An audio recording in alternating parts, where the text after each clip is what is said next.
Japan से लगभग 100 kilometre दूर पैसिफिक ओशन में 5 से 10 लाख स्क्वायर किलोमीटर का एक ऐसा एरिया है जहां से बहरी जहाज और इवन हवाई जहाज भी गुजरने से कतराते हैं। इस एरिया को the devil sea, devil's triangle या फिर ड्रैगन ट्रायंगल भी कहा जाता है। इस ट्रायंगल की एक खास बात ये भी है कि ये बरमुदा ट्रायंगल के बिल्कुल ऑपोजिट है और ये दोनों ट्रायंगल्स ऐसी पोजीशन पर हैं कि हमारी जमीन की 25th पैरेलल लाइन इन दोनों को एक ही जगह से कट करती है। इस एरिया के बारे में बहुत से वाकयात मशहूर हैं कि यहाँ पर बहुत सी शिप्स और हवाई जहाज हमेशा के लिए गुम हो गए और उनका कोई सुराग नहीं मिला। इसी वजह से 1950s में जापानीज गवर्नमेंट ने इस सारे एरिया को शिपिंग के लिए इंटेंस डेंजर जोन भी डिक्लेयर किया। वैसे तो जापानीज कल्चर में इस एरिया के बारे में हजारों साल पुरानी कहानियां भी हैं, जिनमें ये बताया गया है कि यहाँ समुद्र के नीचे कोई ड्रैगन जैसा जानवर रहता है और इसीलिए ये ड्रैगन्स ट्रायंगल के नाम से भी मशहूर हुआ। 20th सेंचुरी में ये एरिया तब लाइमलाइट में आया जब अगस्त 1945 में जापानीज एयरफोर्स का एक जहाज टोक्यो के साउथ में फिलीपीन सी से गुजर रहा था कि अचानक उसने कंट्रोल टावर को एक अजीब सा मैसेज भेजा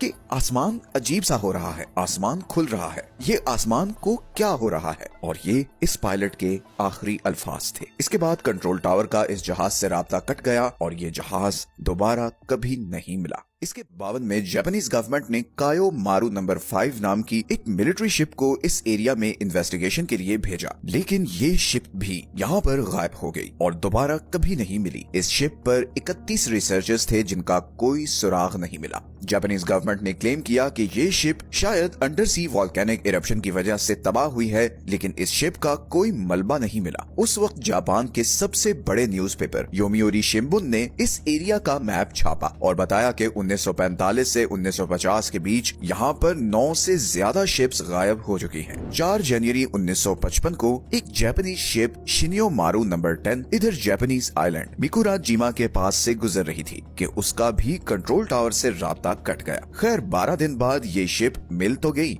लेकिन इस शिप पर सवार लोगों को कोई आइडिया नहीं था कि वो इतने दिन रेडार से गायब रहे हैं। और कुछ आर्टिकल्स में ये भी छपा कि इस शिप पर मौजूद कुछ लोगों ने कुछ अजीब सी स्टेटमेंट्स भी दी जो कभी वेरीफाई नहीं हो सकी। बट ये एरिया अब पॉपुलर कल्चर का हिस्सा बनने लगा। 1970s में न्यूयॉर्क टाइम्स ने इस एरिया को द डेविल्स सी का नाम दिया। फिर इस एरिया पर बहुत सी मूवीज भी बनी, जैसे गॉडजिला और रेगो। 1999 में एक अमेरिकन पैरानॉर्मल राइटर चार्ल्स बर्लेट्स ने इस डेविल सी पर एक किताब लिखी और उसका नाम रखा द ड्रैगन्स ट्रायंगल। इस किताब में बहुत से समुद्री जहाजों का जिक्र था जो इस ड्रैगन ट्रायंगल में आकर गायब हो गए थे। इसके बाद बरम्यूदा ट्रायंगल की तरह ये ड्रैगन ट्रायंगल भी वेस्ट में पॉपुलर कल्चर का हिस्सा बन गया। लेकिन अब यहीं पर एंट्री होती है एक और अमेरिकन राइटर लैरी कुश की। लैरी ने एक बुक पब्लिश की बरम्यूदा ट्रायंगल मिस्ट्री सॉल्व्ड और उसमें इन सारी मिथ्स को डिसमिस किया जो बरम्यूदा ट्रायंगल के बारे में मशहूर थी। लैरी ने बताया कि बरमूदा ट्रायंगल हकीकत में कुछ नहीं है और ये सिर्फ एक आम सी जगह है और यहाँ पर उतनी ही शिप्स लापता हुई हैं जितनी दुनिया के किसी भी और समुद्र में लापता होती हैं। इसी किताब में उन्होंने इस डेविल सी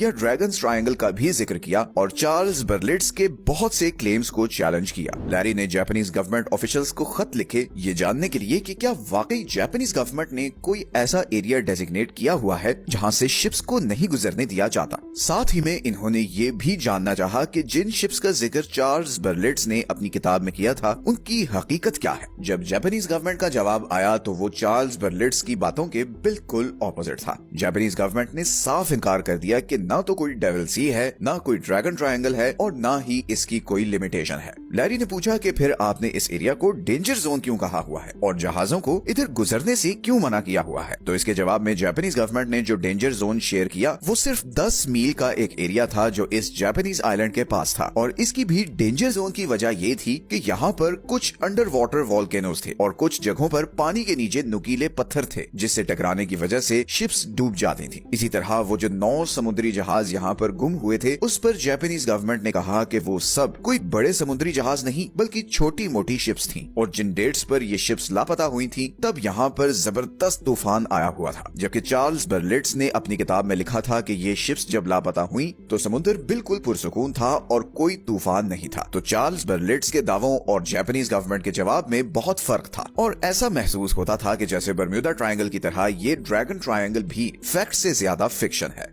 इसी ड्रैगन ट्रायंगल में एक ऐसा राज भी छुपा हुआ है जिसको साइंस भी नहीं झुठला सकती, और ये राज है जापान से 550 किलोमीटर दूर योनागुनी आइलैंड के पास डूबा हुआ एक तारीखी शहर जिसे one of the greatest discoveries in the history of under water archaeology कहा जाता है। 1987 में कुछ डाइवर्स यहाँ पर स्विमिंग कर रहे थे कि उन्होंने 60 फीट नीचे समुद्र में एक अजीब सा स्ट्रक्चर देखा। ये स्ट्रक्चर बिल्कुल भी नेचुरल नहीं लग रहा था। जिस तरह इन पहाड़ों को तराश कर बहुत ही प्लानिंग से एक दूसरे के ऊपर रखा हुआ था, ये 100% किसी इंसान का काम लग रहा था। ये स्ट्रक्चर किसी पिरामिड की तरह था। आर्कियोलॉजिस्ट ने जब इस पर रिसर्च शुरू की तो इन्हें पता चला कि ये 5 से 6 हजार साल पुराना स्ट्रक्चर है, और तब तो इंसानों के पास ऐसी टेक्नोलॉजी ही नहीं थी कि वो इतने बड़े पत्थर काट सकें। और फिर एक बड़ा सवाल ये था कि ये स्ट्रक्चर इधर पानी के इतना नीचे कैसे पहुंचा। इन सवालों का किसी के पास जवाब नहीं था, और ये स्ट्रक्चर था भी इसी ड्रैगन ट्रायंगल के अंदर जिसके बारे में इतनी कहानियां मशहूर हैं। तो लैरी ने शिप्स के गायब होने की जो लॉजिक्स दी हैं वो तो हम मान सकते हैं, लेकिन इस स्ट्रक्चर के बारे में लगता है कि किसी के पास कोई सॉलिड आर्गुमेंट नहीं है। और सिर्फ यही नहीं बल्कि 1945 में जब वो हवाई जहाज यहाँ गायब हुआ था तो पायलट ने ये क्यों कहा था कि आसमान खुल रहा है या उसका कलर चेंज हो रहा है, इसका भी अभी तक साइंटिस्ट कोई खास जवाब नहीं दे सके। हो सकता है कि ये सब सिर्फ फर्जी कहानियों के अलावा कुछ ना हो, और सच शायद इतना ही सादा हो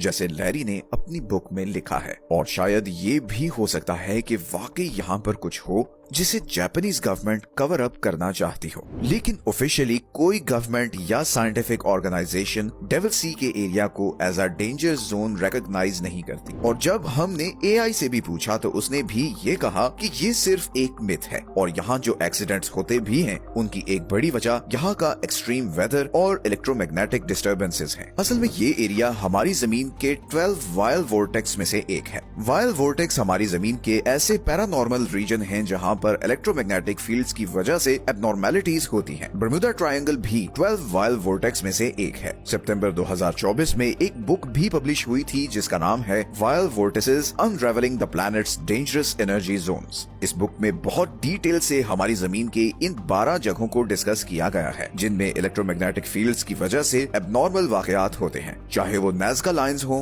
अलास्का ट्रायंगल हो, गिजा प्लेटू हो या फिर ड्रैगन ट्रायंगल। अगर आप लोग चाहते हैं कि हम इस बुक पर एक समरी वीडियो बनाएं तो कमेंट्स में जरूर बताएं। आपकी फीडबैक को देखकर ही हम ये वीडियो बनाने का सोचेंगे। आई नो ये वीडियो हमारी यूजुअल जियोपॉलिटिक्स के टॉपिक से जरा हटके है, बट आने वाले महीनों में हम एक ऐसी वीडियो जरूर बनाया करेंगे ताकि कुछ एस्टैब्लिश्ड मिथ्स को डिबंक कर सकें और हमारी दुनिया के कुछ हिडन फैक्ट्स को सबके सामने ला सकें। मिलते हैं नेक्स्ट वीडियो में, तब तक अपना ख्याल रखें।